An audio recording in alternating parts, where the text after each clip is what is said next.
Hello बच्चों, कैसे हैं आप सब। आज का हमारा टॉपिक है combination of cells in series and parallel. Right, चलिए सबसे पहले बेसिक बात करेंगे कि why we are combining cells in series and parallel. So answer is very simple. In order to obtain, when there is a requirement of higher order of current, higher value of current, right, then such combination of cells are done. Clear? मतलब जब भी हमें circuit में ज्यादा current की जरूरत पड़ती है तब हम एक से ज्यादा सेल्स को सीरीज या पैरेलल में कनेक्ट करते हैं। ठीक है, चलिए अब हम शुरू करेंगे सीरीज कनेक्शन की बातें। राइट, उससे पहले हम बेसिक बातें लिख लेते हैं यहां पर। in order to get higher order or higher current, in order to get higher current, cells are connected in series and parallel. Clear? Such combination of cells is called battery. मतलब एक से ज्यादा सेल्स के connection को हम क्या कहते हैं? बैटरी कहते हैं। क्लियर? चलिए अब हम बात करेंगे सबसे पहले इन सीरीज में, means when cells are connected in series. Clear? देखिए सिंपल सी सर्किट अगर हम यहां पे बनाएं तो आपको पता चलेगा यहां पर कुछ इस तरह से एक सर्किट सेल लिया हमने और उसको कनेक्ट किया दूसरे सेल के साथ। राइट, अब आप देखेंगे इस टर्मिनल को अगर मैं ए ले लूं, यहां पर कॉमन टर्मिनल इन दोनों के बीच में बी है और ये टर्मिनल सी है। फर्स्ट सेल का ईएमएफ एप्सिलॉन 1 है, सेकेंड सेल का ईएमएफ एप्सिलॉन 2 है। इनके इंटरनल रेजिस्टेंस की बात करें तो मानिए सेल 1 का इंटरनल रेजिस्टेंस आपके लिए R1 है और सेकेंड सेल का इंटरनल रेजिस्टेंस आपके लिए R2 है। क्लियर? चलिए अगर हम इनके इक्विवेलेंट सर्किट्स बनाएं, राइट, तो इसके इक्विवेलेंट सर्किट कुछ हम इस तरह से बता सकते हैं। राइट, सपोज मैं इनकी इक्विवेलेंट सर्किट सपोज करते हैं हम लोग, तो वो कुछ इस हिसाब से बता सकते हैं that a single cell which is equivalent to the combination. Right, तो ये टर्मिनल आपके लिए A होगा और ये टर्मिनल आपके लिए C होगा और इसका जो ईएमएफ होगा वो इक्विवेलेंट ईएमएफ आएगा और इसका जो इंटरनल रेजिस्टेंस होगा वो भी इक्विवेलेंट इंटरनल रेजिस्टेंस आएगा। क्लियर? चलिए आप जैसे कि इस सर्किट में देख सकते हैं सीरीज कॉम्बिनेशन किसे कहते हैं? व्हेन नेगेटिव टर्मिनल, देखिए ये नेगेटिव टर्मिनल है, किसके साथ कनेक्टेड है? पॉजिटिव टर्मिनल के साथ। तो हम सिंपली वही बात करेंगे, when negative terminal of first cell is connected with the positive terminal of another cell or second cell, then such combination is called series combination. देखिए when negative terminal of one cell is connected with the positive terminal of another cell, then it is an series combination or series connection. Clear? तब हम उसे क्या कहेंगे? वो series connection है। ठीक है, चलिए अब हम इसे सॉल्व करेंगे। आप देख सकते हैं यहां पर ये जो AB है क्या है? ये यहां पर हमें टर्मिनल वोल्टेज मिलेगा बिटवीन ऑफ सेल 1। राइट, इस तरह BC जो है, BC B और C के बीच में हमें क्या मिलेगा? टर्मिनल वोल्टेज मिलेगा ऑफ सेल 2। क्लियर? चलिए इस हिसाब से हम इसे सॉल्व कर सकते हैं। आपने सेल के अंदर ऑलरेडी इक्वेशन देख रखा है जिसे हम क्या लिखते थे? Voltage, terminal voltage V is equal to epsilon minus IR। Right, इस तरह से हम लिखते थे इस इक्वेशन को। तो इस इक्वेशंस के ऊपर से ही हम इनके टर्मिनल वोल्टेज लिखेंगे। देखिए इस इक्वेशन के ऊपर से ही हम इसके टर्मिनल वोल्टेज लिखेंगे। देखिए कैसे? टर्मिनल वोल्टेज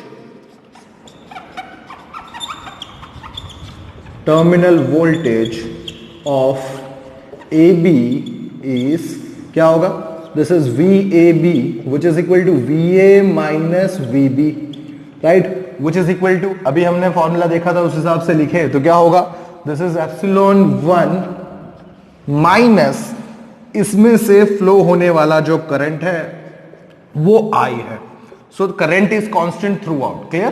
तो यहां पर क्या होगा, I इंटू, राइट, ये हम VAB के लिए लिख रहे हैं तो उसमें इंटरनल रेजिस्टेंस कितना है, R1 है, इसलिए क्या लिखेंगे, इंटू R1, क्लियर। इसी तरह similarly terminal voltage of BC is, BC के लिए क्या होगा, this is VBC is equal to VB minus VC। So ये क्या होगा, आप देख सकते हैं यहां पर कितना है EMF, एप्सिलॉन 2, ठीक है। तो एप्सिलॉन 2 माइनस I कांस्टेंट ही है और इसका इंटरनल रेजिस्टेंस कितना है, R2, क्लियर। ये फॉर्म हो जाएगा हमारे पास। अब देखिए हम सॉल्व करेंगे फॉर AC, तो यहां पर क्या लिखेंगे, for AC that is VAC is equal to, this is VA minus VC, ऐसे लिखेंगे ना। अब आप देखेंगे यहां पर क्या है, VA माइनस VC जो है, VA माइनस VC में अगर हम ऐसे कर दें that VA this is minus of VB plus VB plus C, तो क्या होगा, मैंने माइनस VB प्लस VB यहां पर ऐड किया, इस वजह से क्या होगा, यहां पर कुछ इस तरह से पैरिंग बना सकते हैं हम, और ये पैरिंग हमें यहां पर VA माइनस VB और VB माइनस VC की पैरिंग बननी चाहिए। कुछ मिस्टेक है यहां पर, yes,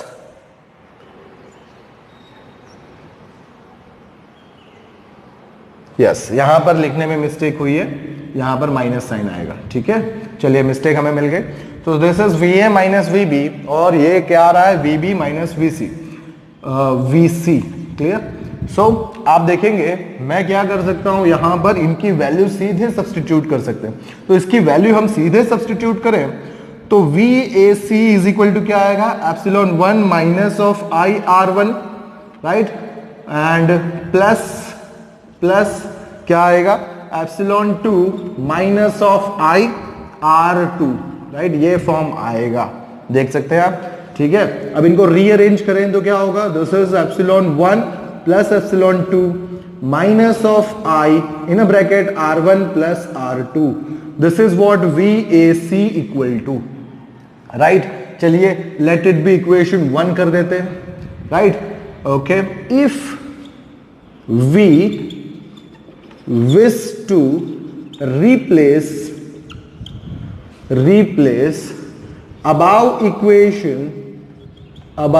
equation by, that is equivalent epsilon and equivalent internal resistance, या हम सीधे तौर पर कहें इस इक्वेशन के लिए अगर हम लिखेंगे तो क्या लिखेंगे, that is VAC is equal to, इस सर्किट के लिए क्या लिखेंगे, देखिए आप, VAC is equal to, this is equivalent, right, epsilon, current I is flowing through it, right, current I is flowing through it, so it is minus of I into R equivalent, ये form आपके पास आएगा।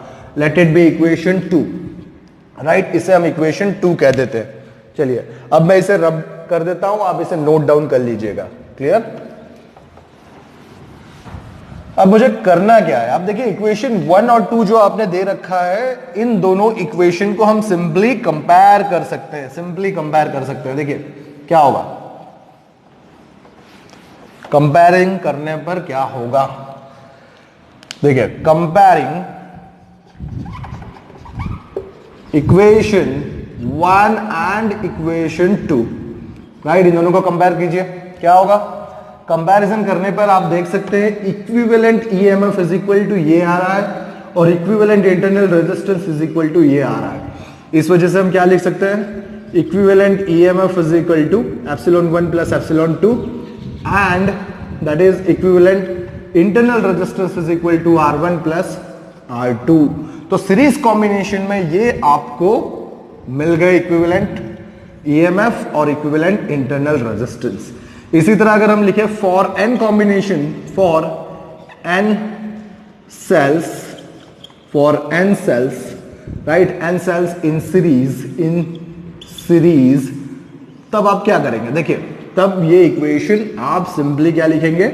That is equivalent is equal to, this is epsilon 1 plus epsilon 2 up to this is n times. Clear? इसी तरह equivalent resistance internal के लिए क्या होगा? So it is R1 plus R2 up to it is Rn। Clear? तो ये आपको n times of sales अगर दिए हों सीरीज में, तो आप इस तरह से सिंपली उसे सॉल्व कर सकते हैं। ठीक है, जो बहुत ही आपके लिए आसान है। अब बात करेंगे हम लोग maximum current which is drawn from series, right. Maximum current की बात करेंगे, बहुत ही इंपॉर्टेंट है सीरीज के अंदर, आप इसे समझिए। देखिए यहां पर लिखते हैं maximum current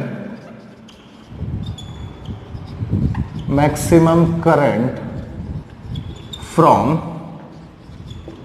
series combination, right, from series combination what is a maximum current, right. देखिए सीरीज कॉम्बिनेशन में इसके लिए हम क्या करेंगे, एक सर्किट ले लेते हैं। सपोज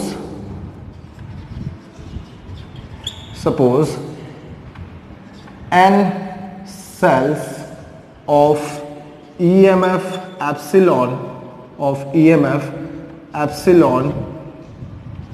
with internal resistance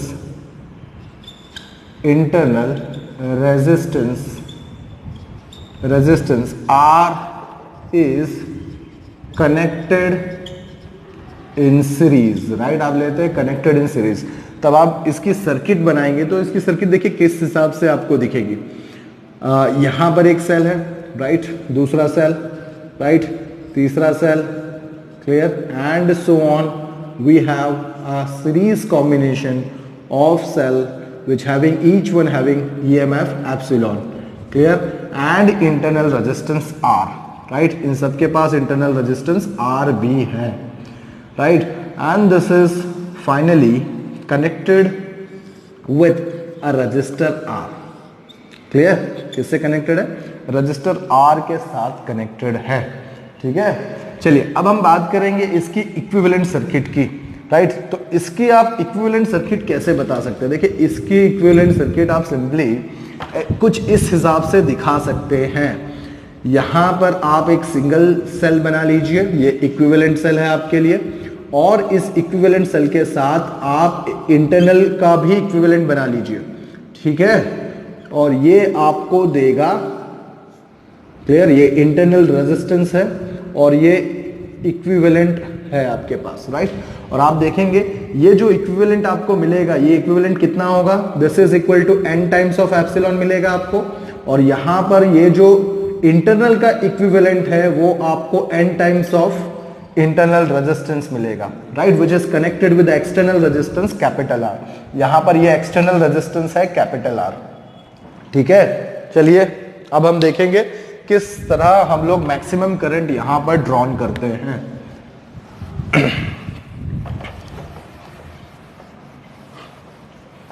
देखिए total EMF of n cells in series is, इसमें से हम लिखेंगे तो क्या निकलेगा? This is total EMF, that is E equivalent is equal to n times of epsilon आपके पास निकलेगा। ठीक है, इसी तरह आप निकालेंगे total internal resistance of cells is, क्या निकलेगा?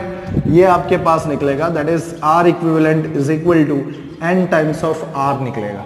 ठीक है, चलिए अब अगर आप बात करें so total resistance of the circuit की, तो टोटल रेजिस्टेंस ऑफ सर्किट क्या आएगा? देखिए टोटल रेजिस्टेंस ऑफ सर्किट क्या आएगा? This will be equal to capital R plus R equivalent, ये फॉर्म आएगा आपके पास, क्योंकि देखिए यहां पर ये जो कैपिटल R है ये इक्विवेलेंट इंटरनल रेजिस्टेंस के साथ सीरीज में है, इसलिए डायरेक्टली ऐड हो जाएगा। ठीक है, which is equal to R plus क्या होगा, n times of small r।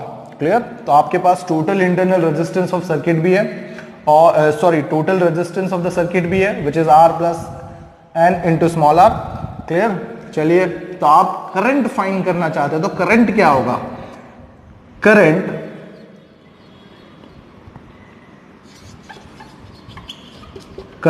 I is equal to, that is equivalent EMF by total resistance, right? Total resistance, right? So equivalent EMF by क्या आएगा? Total resistance is R plus NR, ये form आएगा ना आपके पास। तो current का equation जो आपको मिला है वो I is equal to equivalent resistance by R plus NR form आपके पास आता है। ठीक है, तो ये हुआ आपके लिए करंट का इक्वेशन। चलिए बात करते हैं इसके स्पेशल केसेस की। तो देखिए, मैं इसको रब करूंगा यहां पर स्पेशल केसेस के लिए, आप इसे नोट डाउन कर लीजिएगा। स्पेशल केसेस की बात करें तो स्पेशल केसेस में क्या होगा? पहला स्पेशल केस देखते हैं हम लोग, right? So first, when capital R is very greater than n into small r, देखिए मतलब external resistance is much greater than the sum of the total internal resistance। इसका मतलब क्या हुआ? external resistance है वो sum of the total internal resistance से much greater है। तो ये करने से क्या होगा? इस इक्वेशन में क्या होगा? nr जो है ओमिट हो जाएगा, तो आप इसे लिखेंगे so nr is omitted। therefore current I is equal to, आपको क्या मिलेगा? current I is equal to, this is, ये ओमिट हो गया, मतलब क्या होगा यहाँ पर? इक्विवेलेंट रेजिस्टेंस जो है आपके पास वो क्या है? इक्विवेलेंट रेजिस्टेंस आप देख सकते हैं, this equivalent resistance is n into epsilon by r plus NR, इस तरह से लिख सकते हैं। इक्विवेलेंट रेजिस्टेंस n एप्सिलॉन है इस वजह से। तो देखिए यहां पर क्या होगा? n एप्सिलॉन बाई क्या बचेगा? सिंपली R बचेगा, क्योंकि NR क्या हो गया है? ओमिट हो गया है। तो आप इस फॉर्म को क्या देख रहे हो? देखिए, this is n times of epsilon by R। Clear? So ये आपके पास क्या निकला? This is the current by one cell into n times. तो इस हिसाब से आपको टोटल करंट यहां पर मिल जाएगा। क्लियर?